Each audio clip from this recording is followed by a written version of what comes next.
bawat umagang malakas sa katahimikan, may tunog na umaalingaw sa tainga ng karamihan. Taho kutsinta taho. Kutsinta puto kutsinta. Taho taho kutsinta taho puto puto.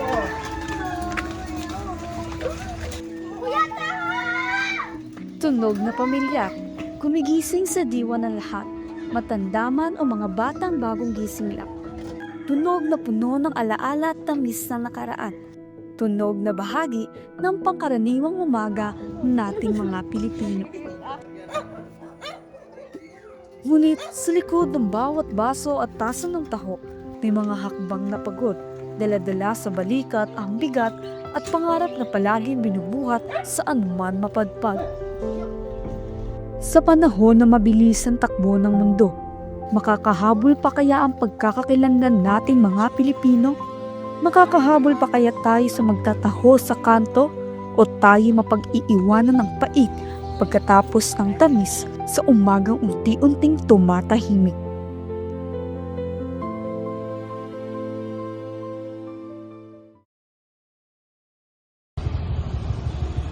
Tulog pa ang karamihan.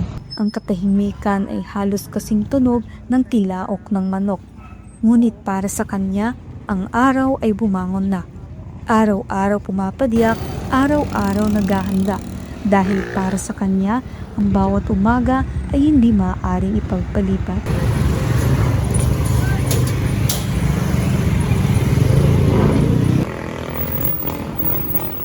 Ako po si GC Amenay, 47 years old. Doon po ako sa Malanding na sa may naninirahan. Ito pong summer po ako.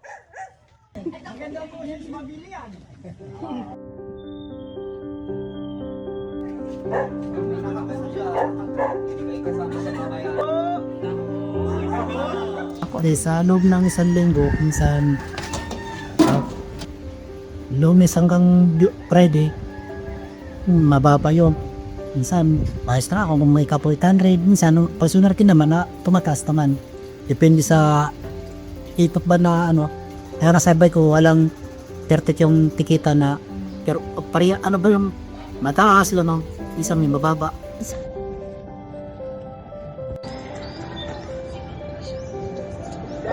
Pag maulan, lalo na kung medyo malakas ang ulan, minsan tinutukan na lang namin. Siyempre, wala naman gano'ng dinibilo. No? Pero yung mga ganito na ambon, pwede. Kaya maglamag-iway sila sa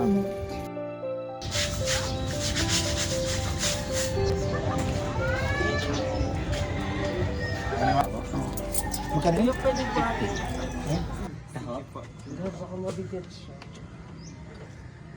Oh my God!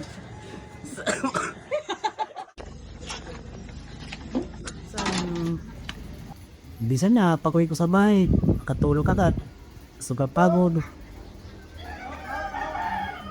Sakit ng balikat. Hindi ko naininda yun. Anak buhay.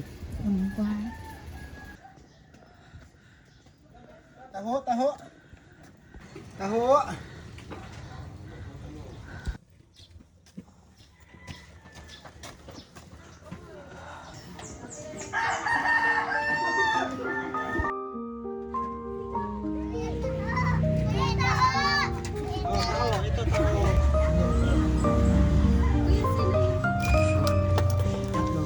Ayun na yung taon niya, Dani. Ilan taon ka na? Ha? 10 ka na? 9. Alam mo, lapit ka na magdalaga. Wala? Very good naman.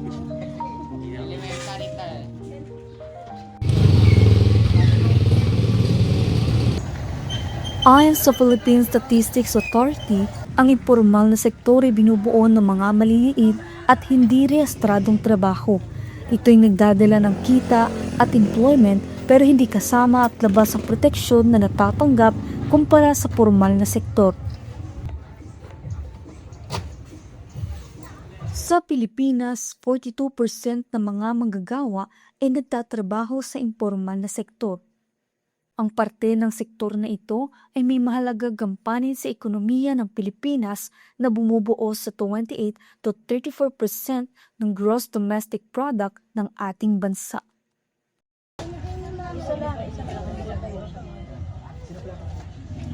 Taho! Taho, taho! Yes, yun yan mahirap na yung gan konsultasyon namin andam sila sa kabanatuan. Siyempre sa dami na praktat ko ng anak hindi na kaya gastusin. Ang desisyon ni Mrs. na doon na lang sa kabanatuan. Nanirahan kasi doon. Tubig kuryente lang minabayaran nila. Sa bahay medyo litro doon.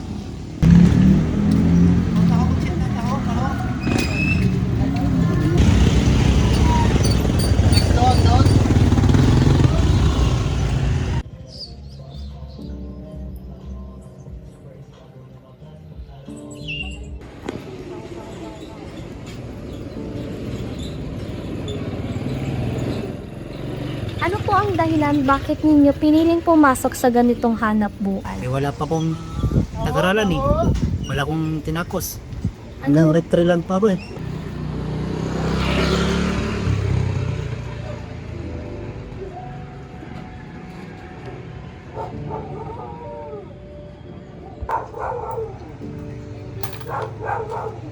Magkano ba? Ilan na ba ang anak mong nag-aaral pa rin? Ano, aning. Ani? Yung pangalan ko kasi sa hirap ang buhay hanggang grade 12 lang stop pa siya. Trabaho.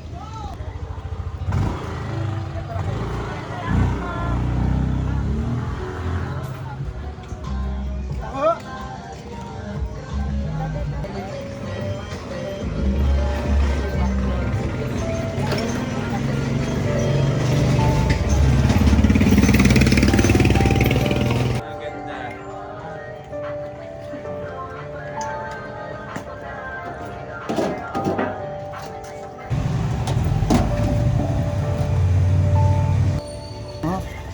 Ilang taon po yung tatay niyo na hanggang ngayon nagtataho?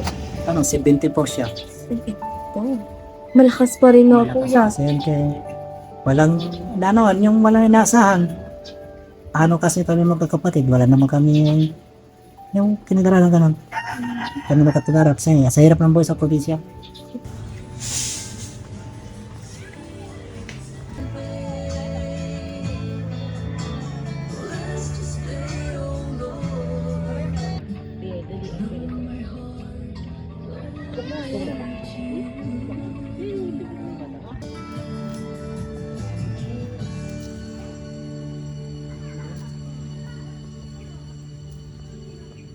Nasakit ba kuya na makita yung tatay mo na, Sakit talaga sobra.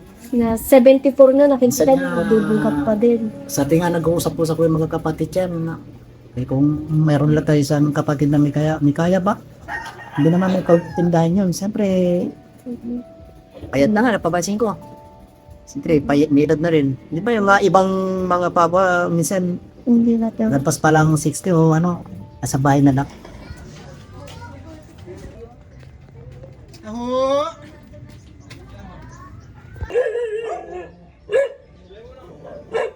Libo-libong yapak, iisang gampanin. Hindi lamang ito para sa kabuhayan, kundi buhay na ni Kuya Jesse. Ang buhay na nag-aangat sa kanyang pamilya, ang buhay na tumutulong sa kanila kahit mabigat ang pasan sa balikat, tuhod at braso. Umulan man o umaraw, sa umaga maririnig mo pa rin ang sigaw ng taho. Sabi nga ni Kuya, ito ay hanap buhay. Hindi man sakop ng formal na sektor si Kuya, hindi ito nagiging hadlang para dalhin sa kanyang balikat ang drum ng taho. Madulas man, nakakapagod man, hindi siya basta't hihinto. Titigil lamang siya kapag ito'y ubos na at ang tirik ng araw ay kanya nang abot tanaw. Uuwi siya para maghanda sa bukas na naghihintay sa umaga ng lahat. Para sa kanyang sigaw na, Taho, kotsinta, taho, taho, taho, taho!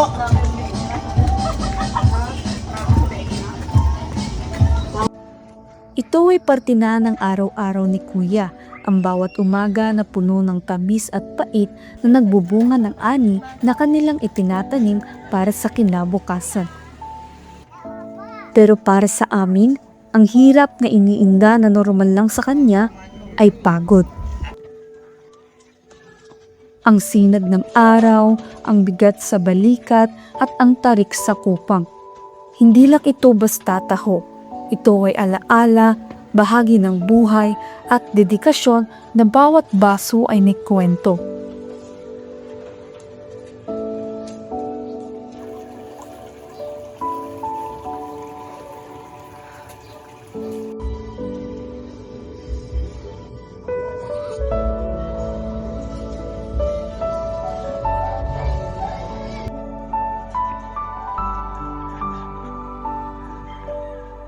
Ngunit gaya ng lahat ng bagay sa mundo, lahat ay natatapos. At magsisimula ulit bumangon ng araw para sa bagong umaga na tatahakin ni Kuya papunta ng pabrika ng soya. Habang si Kuya Jesse ang taho vendor sa kupang na nagbibigay tuwa tuwing umaga, hindi mawawala ang kanyang kaagapay sa pinanggagalingan ng taho sa kanyang balde, ang Wendy Taho Manufacturer. Ang pinaka-importante is yung una, yung beans. Kailangan, kasi depende sa gilingan. Merong gilingan na tumatanggap ng hindi na babanlawan lang tapos disakalang na siya sa gilingan. Pero naman kailangan, katulad nung dito, kailangan ibabad muna tapos tsaka gigilingin para mapino. And then, pagkatapos naman yan magiling, isasalang naman siya doon. Yun ang pinaka-importante, yung gilingan. Oo. Para maging, yung magiling katas niya, yun ang nagiging parang ng kaho. Yung pinaka-katas. Oo. Kasi kailangan lang naman dyan sa taho, yung katas. Yun lang ang pinaka-naman ng taho. Sa loob ng pabrikang ito, ginagawa ang taho na nilalako ni Kuya Jesse at iba pang taho vendors kagaya niya. Ayon sa kanila, umaabot ng 50 hanggang 70 na balde ng taho ang nagagawa nila araw-araw at ang proseso ay inaabot ng humigit kumulang 1 oras. Dahil kadalasang binebenta ang taho sa umaga, kinakailangan itong maihanda ng maaga bago pa man magsimulang umikot ang mga taho vendors sa dilim ng madaling araw upang dalhin ito sa iba't ibang komunidad. Ngunit higit pa sa pagiging simpleng pagkain sa umaga, ang taho ay may malalim ding pinagmulan at kasaysayan. Bago pa man naging staple ang taho sa ating umaga, ito ay naglakbay sa China patungong Pilipinas. Mula sa Chinese dowa bago naging Filipino staple sa umaga. Ito ay dinala ng mga Chinese immigrants bago ang kolonisasyon ng Espanya. Sa paglipas ng panahon, binigyan ng diwang Pilipino ang dowa, iniangkop sa mga sangkap na madaling matagpuan sa ating bansa, hanggang sa maging isang simpleng pagkain na puno ng kultura at alaala. At hanggang ngayon, tumitibok pa rin ang ating mga puso kapag narinig natin sa umaga ang sigaw ng taho. Ngunit ang tradisyon na ito ay nalalampasan na ng bilis ng pagbabago at modernisasyon.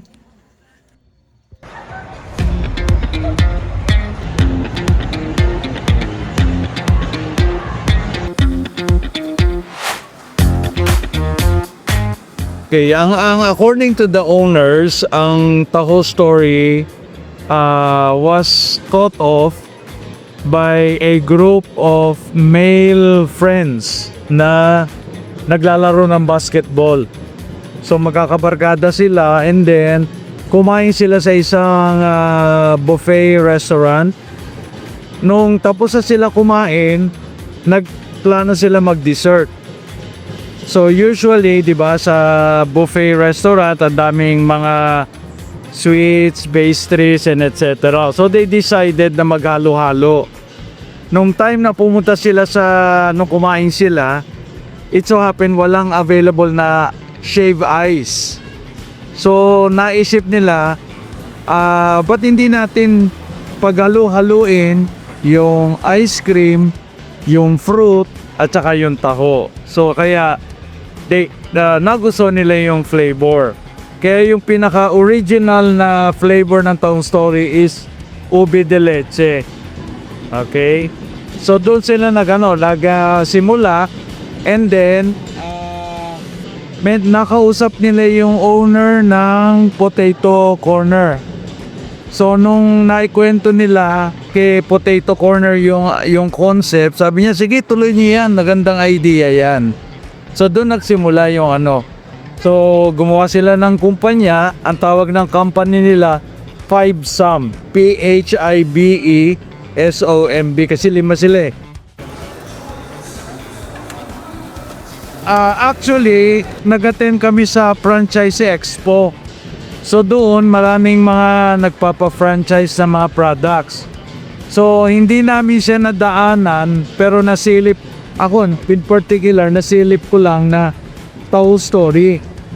So sabi ko, ano pa ba ang pwedeng gawin sa taho? Kaya at that time, hindi ako interesado. Sabi ko, wala namang reason.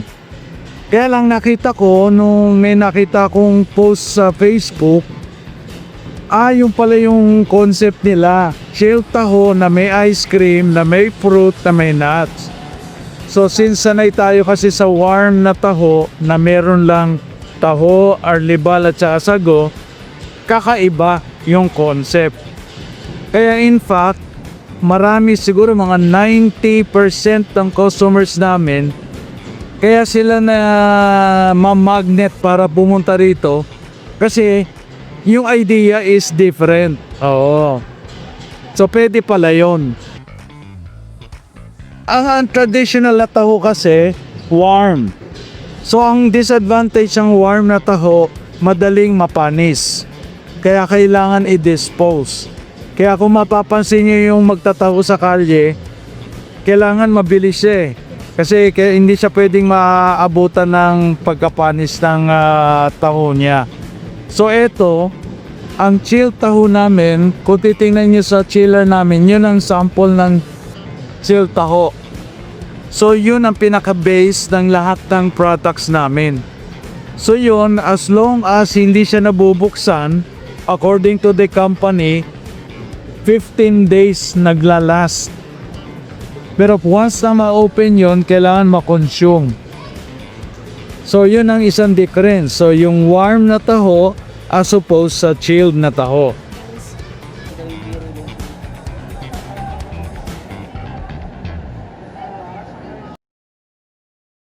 Taho! Gising na! Adyo na yung magtataho! Ano? Tara?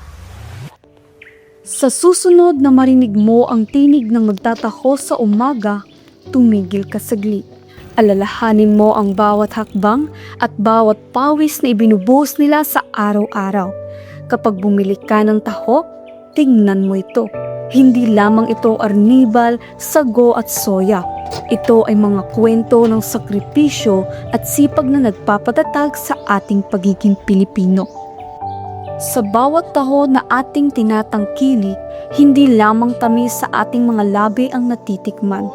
Ang tunay na tamis ay makikita sa mga ngiti ng mga taho vendor tulad ni Kuya Jesse. Sa pagtangkilik natin sa kanila, hindi lang natin pinapahalagahan ang kultura at pagkain. Sinusuportahan din natin ang mga taong nagsisikap upang mabuhay. Sa ganitong paraan, hindi lamang pait ang kanilang nararanasan sa buhay, kundi pati ang tamis ng pag-asa sa bawat araw.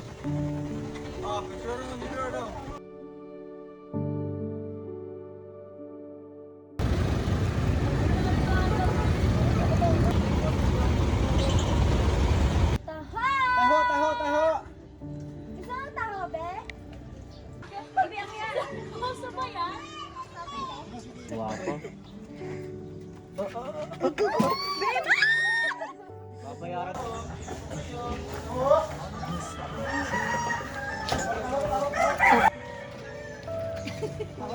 Naka-video nga legit. Ay, gabi